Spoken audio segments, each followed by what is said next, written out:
കണ്ണൂരിലും കെ.സി. വേണുഗോപാലിന് വേണ്ടി ഫ്ലെക്സ് ബോർഡുകൾ സ്ഥാപിച്ചിരിക്കുകയാണ്. അവിടെയും സമാന സ്ലോഗനാണുള്ളത്. നയിച്ചവൻ നായകൻ, റിയൽ ലീഡർ എന്നാണ് വിശേഷണം. ഇന്ത്യൻ നാഷണൽ കോൺഗ്രസിന്റെ പേരിലാണ് ഫ്ലെക്സ് ബോർഡുകൾ പ്രത്യക്ഷപ്പെട്ടിരിക്കുന്നത്. നമുക്ക് സന്തോഷിലേക്ക് കൂടി പോകാം.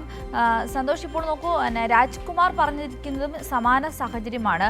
കൊല്ലത്തും ഇത്തരത്തിലുള്ള ഫ്ലെക്സ് ബോർഡുകൾ പ്രത്യക്ഷപ്പെട്ടിരിക്കുന്നു. അവിടെയും ഈ നയിച്ചവൻ നായകൻ എന്ന വാചകമാണുള്ളത്. ഇപ്പോൾ കണ്ണൂരിലും ഫ്ലെക്സ് ബോർഡുകൾ സജീവമായിരിക്കുന്നു, അല്ലേ?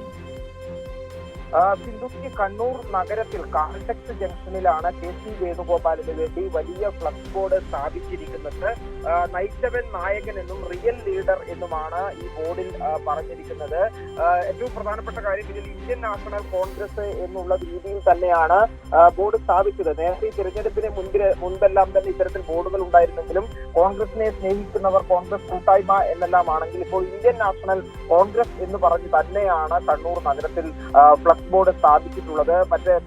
ഇപ്പോൾ രാജ്കുമാർ പറഞ്ഞതുപോലെ കൊല്ലത്തുൾപ്പെടെ സ്ഥാപിച്ച ബോർഡിലുള്ള അതേ വാചകങ്ങൾ തന്നെയാണ് കണ്ണൂരിലുള്ളത്. അതുകൊണ്ട് ഇത് യാദർശികമായി സംഭവിച്ചതല്ല എന്നുള്ളതാണ് മനസ്സിലാക്കാൻ കഴിയുക.